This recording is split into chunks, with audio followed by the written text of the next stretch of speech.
कि कृष्ण जी जो भी करते हैं, तो गोवर्धन की मैं परिक्रमा दे रहा था, उसके बाद कृष्ण कुंड के पास पहुंचे तो मेरा पैर फिसल के आधा शरीर कुंड में चला गया था, तो दूसरे दिन उन्होंने पकड़ लिया, हाथ अंदर नहीं जाने था। तो उसके बाद कुछ गलती हुई थी क्या? नहीं, कोई घटना घटनी थी, भगवान ने बचा लिया आपको। एक घटना जैसे जो मृत्यु जनित होनी थी वो इतने में बचा लिया।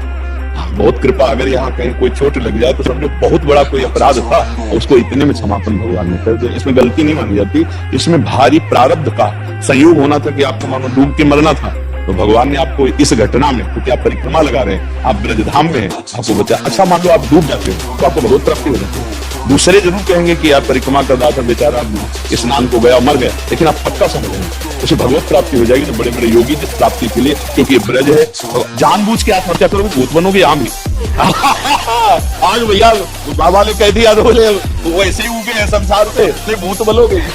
ये स्वाभाविक घटना की बात कर रहे हैं कि अगर ऐसा कभी मान लो ऐसा, अब वो समझ में तभी आएगा जब हम किसी सत्य वस्तु को अपनाएं, सत्य वस्तु को जाने। नहीं तो लगेगा कि अब समय ज्यादा नहीं से। दो मित्र थे, एक मित्र गलत मार्ग में चला गया, एक अच्छे मार्ग में, रोज गंगा नहाना, नाम जप करना। ऐसा जब दोनों मित्रों का मिलान हुआ, वो वैश्यागमन करना, शराब पीना, ऐसा, तो वो बूट पहने अच्छे से, वो नंगे पैर गंगा स्नान कर, तो जो गंगा स्नान करता था उसके इतना बड़ा खजूर का कांटा लगा।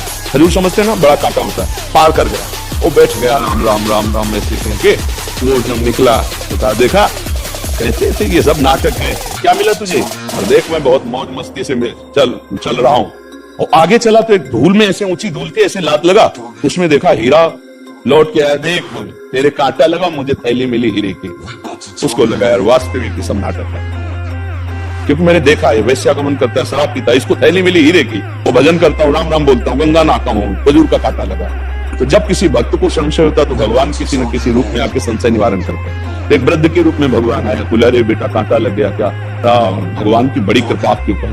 बोले आप कैसे कह सकते हैं भगवान की कृपा? ये कृपा है, कृपा तो उसके ऊपर है। देखो ना, वो हमारा मित्र जो गया तो उनका बेटा, तुम्हें दोनों की बात याद है, मुझे पता, इसने पूर्व जन्म में सुकृत किए हैं और पाप कर रहा है। ये आजीवन चक्रवर्ती सम्राट के पद का भोग करता, न बैठता तो भी वही होता। इसके पाप कर्म से सारे पुण्य क्षीण होते चले गए। अब ये जितनी असरफी और इसको मिली है, ये जहां इनको भोग लेगा, इसका पुण्य खत्म होगा, इसकी दुर्गति शुरू हो जाएगी। और तुमने जो पाप किए हैं सब गंगा स्नान से नष्ट हो गए। तुमको इसी क्षण सूली की सजा राजा के यहाँ मिलनी थी, तो खजूर के कांटे से निपट गई।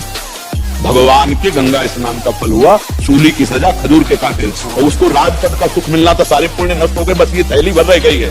इसका जहां प्रयोग करेगा तो उसके सारे पुण्य खत्म है, फिर इसके ऊपर पाप का तो उनका बचा लिया, नहीं तुम्हारी भक्ति में निष्ठा खत्म हो गई। तो ये घटनाओं का अगर ज्ञान ना हो तो फिर अंदर से अश्रद्धा हो जाएगी। तो श्रद्धा अगर हमारी टूट जाए तो फिर हमारी भक्ति में बाधा पड़ती है। नहीं तो आप सच्चे मानिए, पैर फिसलना या चोट लगना या किसी भी तरह की हानि होना, बहुत बड़ी हानि को भगवान ने छोटे में कर दिया, क्योंकि भगवान तो सर्वज्ञ है ना।